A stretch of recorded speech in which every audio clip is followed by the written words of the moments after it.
Maktoum Prod. N'oubliez pas de vous abonner et activer la cloche de notification.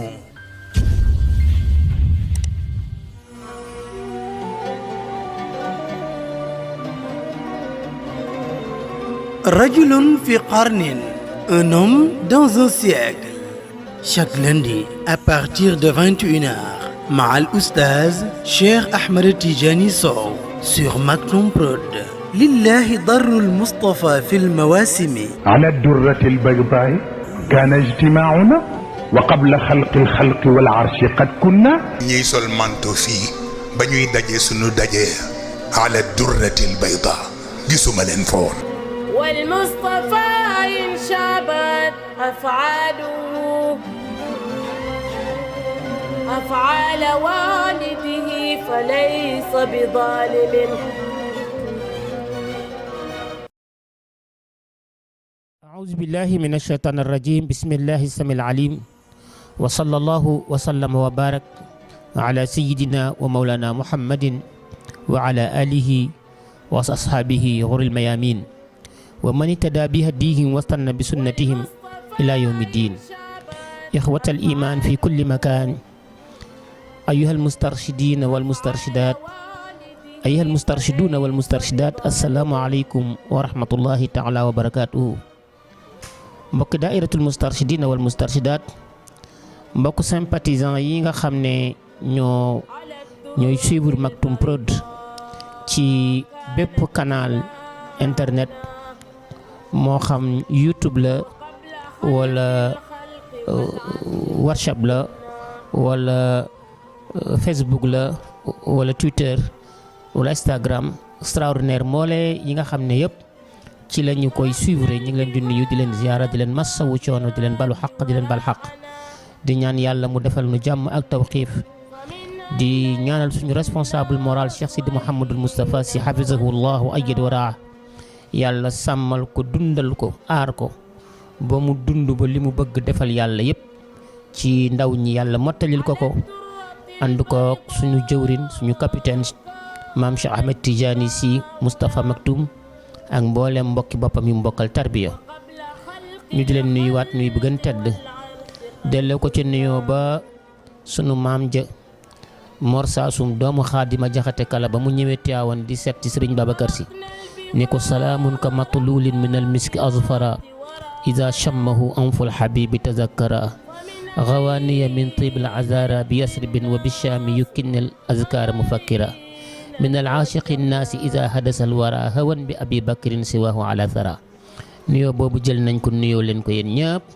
di leen wax ne yàlla na yàlla defal leen tawfiq ak barke ak taysiir. yàlla na yàlla sa musal ñu ci seytaan, musal na ci lu yàqal nit, sàmmal na sunu pas-pas ba nu egg fi nu ba gëjëm. mu mel ni ci sunu émission bi passé altine ñi ngi doon waxtaan ci, ñi ngi yemoon ci détailler la dimension culturelle di Cheikh Mouhamadul Moustapha Sy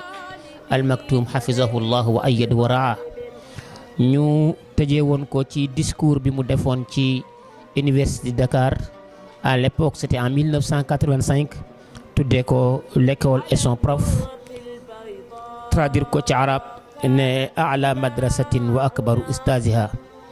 mu ne su ma nee madrasa mooy alquran al karim, mooy école bi gën a rëy ci jàngale. su ma nee oustaz mooy oustaz bi jàngale àdduna, mooy Seydina Muhammad sallallahu alayhi wa sallam. détail yu discours boobu nag ku dem ci conférence boobu mi ngi ci internet bi, mi ngi ci réseaux sociaux yëpp, di nga ko dégg sëriñ bi détaillel ko boppam, mais man du ma ci dugg di ko tekki. waaw moom bu ngeen demee foofu sëriñ bi dina tekki na ko, jàngale na ko ci ni mu gën a leeree. moo tax mu wax ne وهذا الخطاب هز اضطرابات في عالم العلماء والمثقفين والطلاب، وقد أصبح يقبض على أذهان العلماء أبدا. والذي طالع هذا الخطاب سيتأكد عنده حقيقة ما قلناه في قصائصه العلمية. من discours bi yëg maanaam soulevé ne ay secousses, ay yëngu-yëngu ak idrabat, ay secousses yu bari def na ko ci monde intellectuel yi ak na homme de culture yi. après nag ñëpp commencé bàyyi xel kii nag du sëriñ buy waaraate kese mais c'est un intellectuel chevronné de hors pair. c'est un quelqu'un la ku nga xam ne yàlla connecté na ruuxam ci ruuxu njàng ruuxu dirasa nit la ku nga xam ne yàlla yenkewal na ko xam-xam ci wa allamnaahu min ladunna ilman bi ma doon wax sànq ca émission bi passé donc ñoom ñëpp mujj na dem ba discours bi agrafé ci seen mémoire ñëpp di ko fàttaliku waxuma la dara mais audace bi mu am dem defee ji ko université de Dakar professeurs yu mag yëpp contestateurs yu mag yëpp occidentalistes yu mag yëpp nekk fa kenn ku nekk idéaliste yu mag yëpp ak xam-xam bi nga gëm ak idéologie bi ngay défendre te booba temps xam ngeen ne ñaari pôle yu mag yi ñu ngi fi taxaw pôle soviétique bi communiste yi ak seen idée capitaliste yi ak seen idée socialiste yi ak seen idée yooyu yëpp mu am audace dem taxaw foofu développer discours bu toll noonu défendre alxuraan défendre yonent bi ci kanamu gis ngeen ci biir discours bi tudd naa ci ay scientifiques yi mag ci àdduna bi yëpp nga xam ne ñi nga xam ne moom la humanité di tiitaroo ba léegi ñoom Socrate ñoom Platon ñoom George Washington ñoom Adolf Hitler ñoom Albert Einstein ñoom Confucius ñoom Gautama Bouddha ñoom Louis Pasteur tout ça ñoom Jean-Jacques Rousseau ñoom René Descartes ñoom Freud ñoom Goethe ñëpp tudd na leen ci discours boobu mu défier ñooñu ñëpp wala ne ñooñu doy ñu sax yonent bi taalibe waxuma la ak di gam-gam la ak moom yal na yàlla fayal na ko fa jazahullah an il islami wa an il umma xayra jaza nee na fii la silsila maana épisode biñ doon def ci détaillé personnalité am sur le plan mystique sur le plan culturel et sur le plan intellectuel et al bu'd ar ruhi al bu'd al ilmi al bu'd saqafi fi hayat cheikh waaye lu ngeen mën a xam ngeen xam ne ñetti baytu wax naa ko ci biir chapitre boobu bu ci njëkk mooy xaqiqatul mar'i laysa al mar'u yudrikuhu fa kayfa kayfiyatul jabbaari fil qidami ku mënul wax yàlla bi mu laataa bind nan la nuuraaniyaam nekke woon ci azal munoo wax réalité essentielle nit réalité essentielle mooy la xaqiqa di dëgg xaqiqaam nga bëgg ko wax soo mënul wax nu yàlla nekkeewul woon munoo ko wax rawatina nag nit ñi ñuy tuddee leen nitu yàlla waaw ndax yàlla moo wax ne awliyaa yi taxta qibaa yi laa yaarifuhum xayri moom rek moo leen xam ku dul ñoom xamuloon donc mu waxaat moom seen soit ne li tax nit yàlla dangereux mooy mot composé la da nga wax nit wax yàlla xam nit ki ci moom yomb na mais xam yàlla ji ci moom problème la kon nag dañ doon jéem rek mastataana di sukkandiku in ahsantu fa min allah wa in asatu wa ma uridu ila al islah wa ma tawfiqi illa billahi al ali azim dañ doon jéem rek di jàngale di am rek luñ doon wane xam-xam taxul woon mais cofeel ci moom bon nit ñi rek ne man suñu sofeel ci moom fii la toll moo tax ñu doon jéem a détaillé loolu mais suñu jëmm yu ndaw yi tuuti na ci wax dimension yu toll noonu bi ci des waxoon naa ko ci waxtaan yële tasattartu an dahri bi zilli janabihi fa sirtu ara dahri wa laysa yarani fa law tasalil ayyaama ma ismi ma darat waaye na makaani ma araf na makaanati ñooñu loolu moo leen tànk ba ci des kalaamul awliya lastu afhamu fa innahum humu wa ana waaw su ko defee nag ñu tëj chapitre boobu ñëw ci chapitre boo xam ne xam naa ñu bëri wax ci Serigne Moustapha neex na leen ndax mooy sunu sang du sunu sëriñ mais aussi xam suñu cause muy daaratul Moustarchidine parce que lu bari da ngay jot ay njaboot ñuy ñëw ne dañuy bëgg nga defal leen émission ci Serigne Moussa ci jaaru daayira bi à tout le temps da ngeen di gis ay vidéo yu ñuy dugal ci YouTube bi ñu bëri liñ lay laaj rek mooy dañuy ñëw ne la dañu bëgg nga waxtaanam ci jaaru daayira bi maa ngi ñaan nag suñu jógee ci émission yi ak yi di ñëw pour ndax jamono dafay xatte coono yi bari képp koo xam ne bëggati nga xam dara ci histoire daayira ak évolution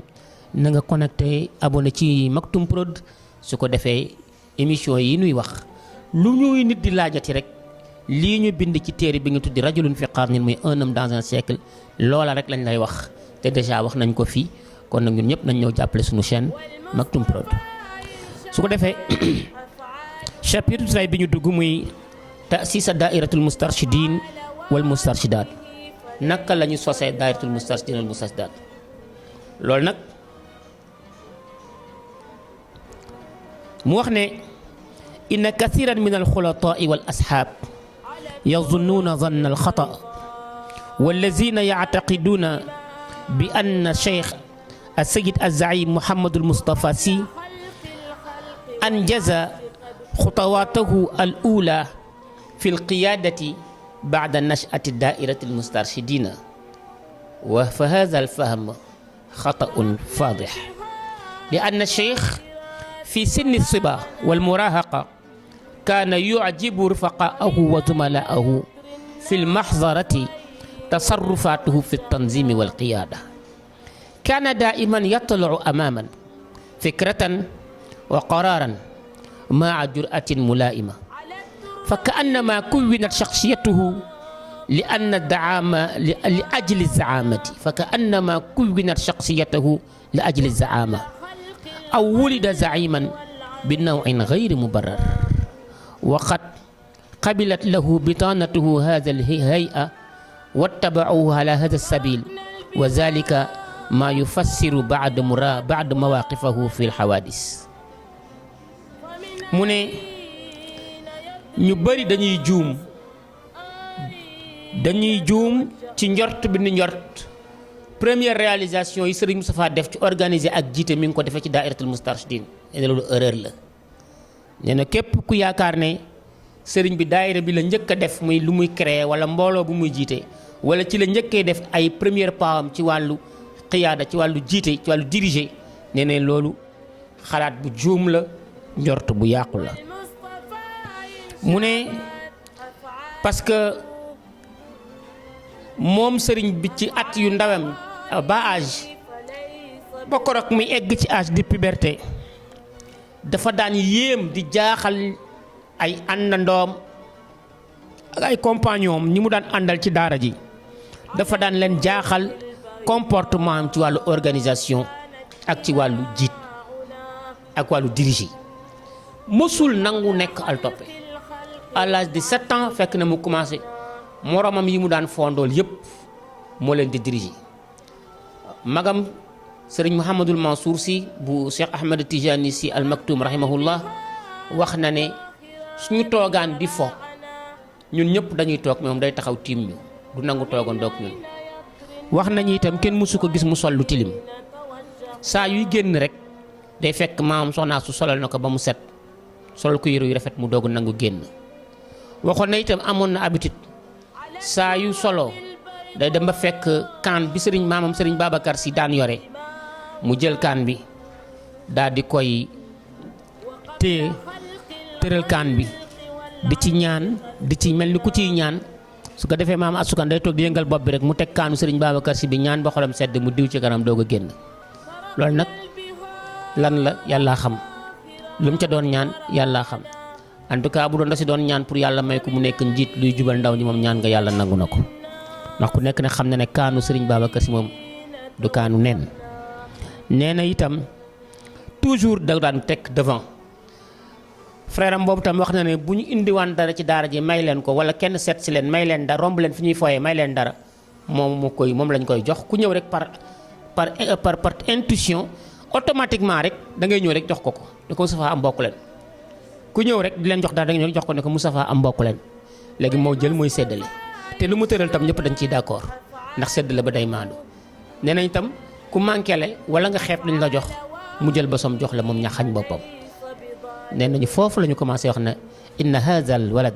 yatasarrafu bi tasarrufati zaim li anna zaim la yaxdab wala yaxuuna xawmahu fa jazahu llah kooku mooy Serigne Moustapha nee na booy xool toujours day nekk devant les scènes ci kanamu moromam yi mu doon àndal ci atu ndawe ak ci atu puberté nee na ci xalaatam bu ñëpp xalaatee day déglu ba ñëpp wax su waxee ñu ne non lii Moustapha wax nañ def noonu li Moustapha wax moo gën a yéen maanaam nee na wax xaraaran tëralal suñu war a organiser dara wax ba eggal day toog ci gannaaw yore bigam di dóor ci kaw petit carnet bi rek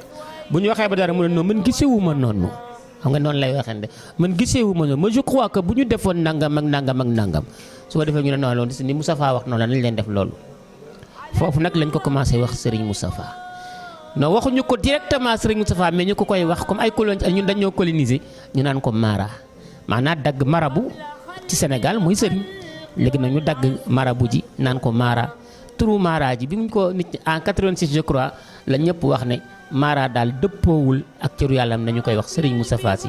mais li ñëpp miinoon ci moom ñun ñi bi ñuy bokk ci daayira bi Mara rek lañ daan wax turu Mara ji loolu la jëlaale Tiwaawan indaale ko il était marabout avant d'être marabout ah, il était marabout avant d'être marabout donc il était chef avant d'être chef il était dirigeant avant d'être un dirigeant loolu mayam la nee na mu koy def nag ma jur'atin mulaa'im avec un courage pertinent kenn mësu ko manipuler waaw nit mënu ko ger ci xale ba ci mag nit mënu ko manipuler mu ne booy xool daal da nga naan sëriñ bi yàlla dafa former personnalité am ngir pour jiite dama nit la woon ku ñu préparer uniquement pour mu nekk un dirigeant kufinat shakhsiyatahu li ajli zaama wala sax nga ne wulida zaiman bi naw'in ghayri mubarrar mu ne wala boog dañ fa judduwaale nekk njiit ci sens boo xam ne kenn mënu ko expliquer an-naw' ilmu ghayr mubarrar mooy un sens inexplicable dans un sens inexplicable il est né dirigeant donc mu ne te loolu nag li ko ci gën a may chance mooy entourage am yëpp dañ ko nangaloon ay abi cadre bi dañ ko nanguloon jëmmam façon boobu dañ ko nanguloon waaw ñu topp ko tamit ci loolu bu tëralee ñu def bu waxee nu déglu balaa ñuy def tam laaj ko xalaatam mu ne te loolu li koy tekki mooy yenn taxawaayam yi ci yenn événement yi bu jotee position yi mu ciy jël moo lay wat ne toujours daawul nangu ñu diriger ko mu ne soo xoolee ci atu 70 yi mu ne fekk na am na ñaari problème yu posé am na benn contingent bu fi jógee dem bitim réew jàngi tubaab ci occidentaliste ci Occident am beneen kuréel bu fi jógee dem jàngi arab ci nekk ci Orient ñii ñëw nekk ay occidentaliste ñii nekk ay orientaliste ñi jóge Occident bi nu ñëwee li ñu njëkk a wax mooy sëriñ si ay fanatique lañu lii day tardel réew mi ñii ay orthodoxe lañu ku leen ay nit ñu bëggul liggéey lañu ay nit ñuy nax ay exploitateurs la ñuy nax nit ñi di la exploiter donc il faut comprendre cette idée jëlee fi sëriñ si pour ñu civiliser pour ñu avancer kenn mënul tabax état bu démocrate bu laïque avec sëriñ yi parce que sëriñ yi ay charlatan lañu ay naxaatekat lañu dañu ñëw pour exploiter nit ñi. ñii jógee charq ci réewu arab yi wahabi yi temps bu lay dog ñu ngi jël seen fléau seen évolution dem kaw royaume d'Arabie saoudite ak yenn ci ak Koweït ak yi mel noonu sponsorisé leen gëmloo leen ne leen tariqa shirk la biddaa la bokkul ci l'islam dem leen ngeen xeex ko ñoom it ñu ñëw def face mag ñi ne dañuy dindi def mag ñi bàyyoon tariqa biddaa la bokkul ci l'islam tasawuf shirk la kon ñaari cas posé nañu te il faut que góor taxaw def ko face moo tax mu ne tamayaza as-sanawat as-sab'inat ba'da khuruj al-watan min hadisati 68 ça veut dire 1968 تميزت بظاهرة الفرق والنزاع الدائم بين الغرب والاتحاد السوفيتي فتولدت من تلك الفرق حركات شبابية كل يؤيد رأيه المخزول ففي تواون نجد الحركة الشبابية والطلاب بتواون MJIT mu ne bi ñu génne ci biir année 70 yi gannaaw bi état du Sénégal ak réewu Sénégal génnee ci événement wu 1968 yaakaar naa grève 68 jartul ñu koy détaillé ñëpp jàng nañ ko biñ ci génnee dafa am ay fléau yu am ci ay groupe yu génn groupe yi nag dafa am ñaari pôle yu leen jur bii pôle Occident moo ko jur bii pôle Union soviétique moo ko jur muy communisme muy ashiyu'iyya nee na kii yooyu pôle maanaam xëccoo boobu amoon ci pôle yooyu jur na ay mbooloo jur na ay syndicat nga gis ci ñu mel ni ñoom Mamadou Diop Decroix ñoom Landing Savané ñoom Cheikh Anta Diop ñoom Dansokho gaa yooyu yëpp ba ci ñoom Bathily jeunes yooyu yëpp nekkoon université dem Europe jàngi ci la ñu jógee ku nekk ak façon bi nga xam ne ñoom la nga génnee beneen pôle bi mooy ñoom Abdou Diouf ñoom Moustapha Niass ñoom Abdoulaye Wade kenn ku nekk ñi nekk ay socialiste ñi nekk ay libéral donc xëccoo bi nag taxaw defante bi nag daal di commencé kenn ku nekk nag yu ay yadu ra'yahul maxsuul seen xalaat te kenn ku ci nekk xalaat bi ngay xalaat ak li ngay jéem a tëral xalaat bu ñàkk a fayda la bu amul bopp amul genn nee na boo ñëwee Tivaouane di nga fa fekk benn organisation bu ñuy wax MJIT mooy mouvement de jeunesse et des étudiants de Tivaouane ñu tuddee ko MJIT mu ne waaye rek ci saasi rek Serigne Moustapha daal di jóg def face mouvement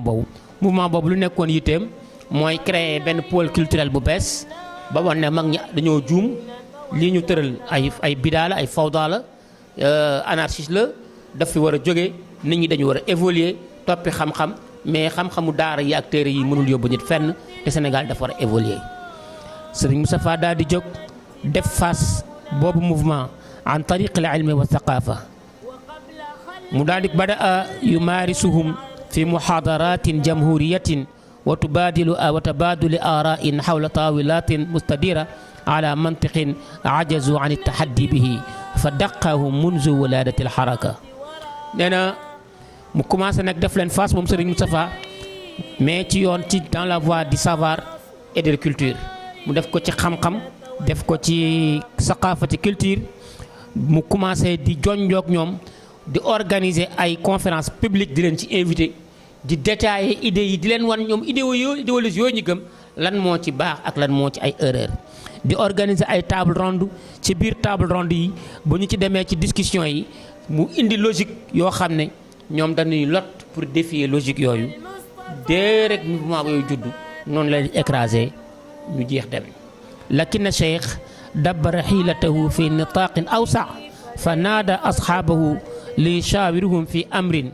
limaza la nuassisu xarakatan islamiyatan mabda'uha ijaadu itaarin yamnacu shababu almuslim fiihi attaxabut bima yudalliluhu an sawa السبيل بل يجد كل ما يبتغي به من احتياجاته في بيئة علمية وثقافة علمي وثقافي ونظام يرسق أصالته بتعاليم الأجداد واعتقاداتهم وتراثهم الديني والخلقي ما يحميهم من المؤثرات الفاسدة السلبية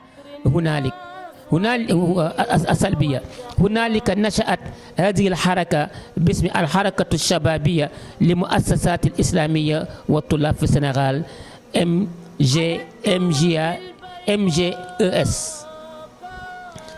MGAIES loolu moo doon abréviation wu mouvement boobu mu ne mais sëriñ bi moom dabbara xilatahu mu ne xaaral mu xool mu gën a xalaat ci pexe moo xam ne mooy ci nitaqin awsa dans ci cadre bu gën a yaatu te gën a complexe parce que nii rek ay conférence publique ay table ronde du rek la situation bi mais xaaral mu xool ko ci angle bu gën a kawe te gën a matali mu ne mu daal di woote benn réunion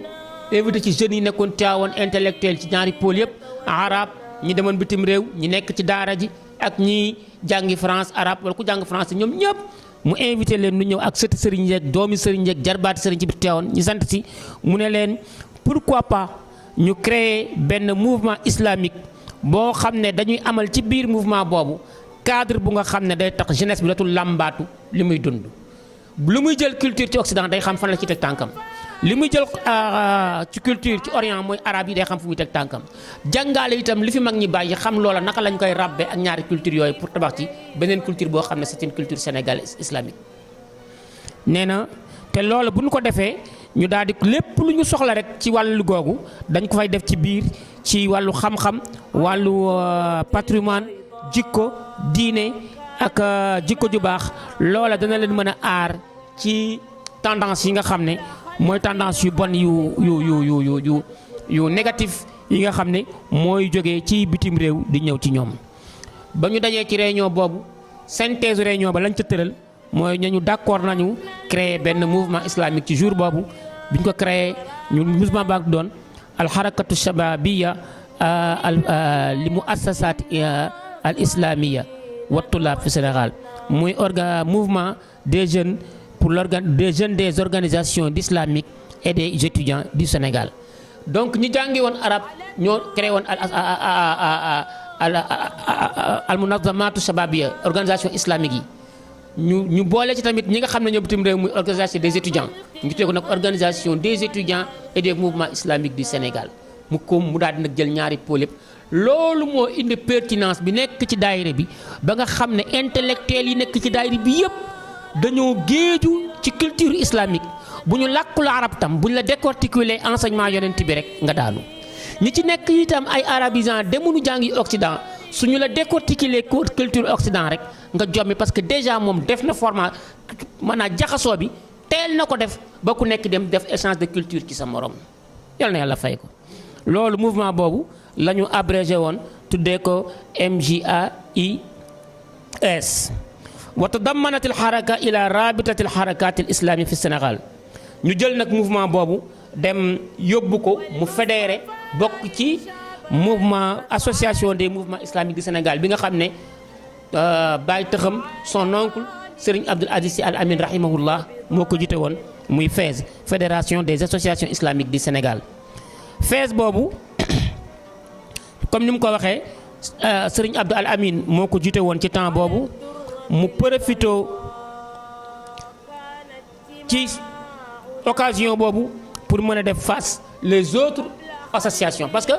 tant que mi ngi nekkoon fële du woon mën a pénétrer fédération des associations islamiques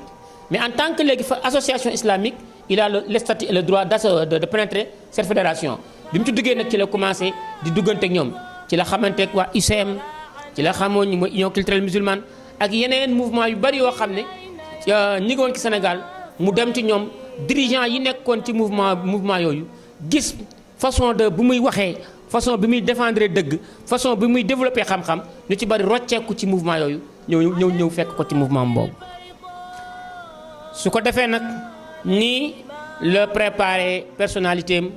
ci éducation mystique et culturelle et intellectuelle di défendre patrimoine boobu nga xam ne moom la fi baayam yi ak maamam yu baax yi bàyyi woon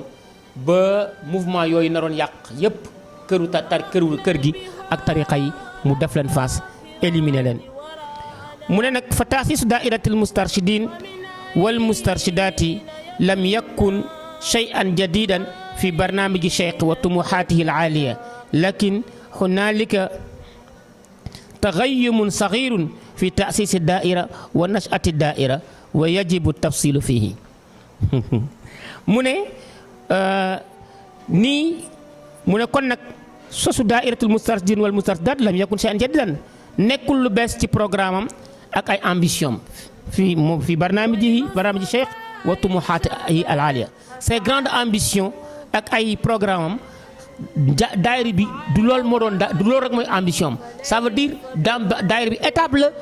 ci benn ci étape yooyu bi mu laalee daayira bi nag xaj na li mu doon wut ci yàlla ci la ko yàlla wane ubbil ko ci daayira bi mu bàyyi yeneen yi yem ci continuer ci daayira bi li mu bëggoon def mu def ko ci biir daayira bi mais ce n'était pas son objectif. mu ne mais foofu nag dafa am benn nuance bu ndaw taxayyumun mooy nuance dafa am nuance bu ndaw entre taasisu daaira ak nashatu daaira sosu daayira bi ak juddug daayira bi dafa am nuance du benn daayira bi judd na te sosuwul nashati daaira wala yataasas lu am solo la waaw nuance mi ngi foofu bayna nashati daaira wa taasisi daaira daayira bi sosuwul dafa judd ba pare doo ko sosu mu ne nuance boobu nag dinañ ko leeral mu ne ci li ñuy njëkk a ñëw muy parce que nag dara mënut a sosu te judduwoo mu ne kon foofu la ñuy yem di préparer waat ci sunu émission yi di ñëw nag si dañuy def différence entre nashatu daaira ak taasisu daaira ñu war a ñëw ci biir ñëw nag mooy nashatu daaira mooy nan la daayira bi juddoo kon mbokk yi ñu ngi leen di nuyu di leen gërëm di leen tàggu foofu ci seen émission canal Maktoum Prod ci seen émission rajulun fi qarnin waaw toujours dañu leen di fàttali ne téere bi mi ngi tudd rajulun fi qarnin moo la gun ko ñu ngi tàllal la ko bépp nit koo xam ne histoire bi daayira bi ak sëriñ bi intéressé na la ak wisaara xam-xam ñu ngi lay tàllal loxo loo ci mën pour def ko ci pour ñu mool ko mu nekk téere incha allah ñu ngi koy ñaan ñëpp lii nag lu tax ñu koy def ay émission mooy ki jàngul arab ñu mën ko wax ba nga xam ne lu mu bëgg a xamante ci histoire sëriñ bi rek suy waxtaan bu ñëwee déglu ci émission day jël émission rek ci benn chapitre ci biir Maktoum Prod dem waxtaanee ko ci olof soxlatul mu koy wax ci arab ndax wax nañ ko ci olof mais bëgg nañ nag mu nekk téere génération yi di ñëw ñu xam ne lii du muy lu sax parce que téere moom wa man fahima farra wa man qara farra wa man kataba xarra boo bindee rek mu sax lu ñu bind rek loolu des na bu ko defee nekk ci bibliothèque yi ñu koy bind di ko jàllantu ci réew yi xam ne lii mooy daa'iratul mustarshidin fii ak fukki siècle ci kanam fekk ñu nekk dañ na rufatan habba an mansura fii wara al jusus wara al xubur waaye ñi koy jëriñoo ñiy mujj ñëw yàlla na yàlla def nu jëriñoo ko wasalaamu aleykum wa rahmatullah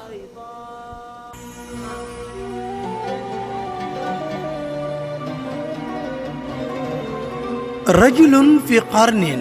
un homme dans un siècle. Chaque lundi à partir de 21h,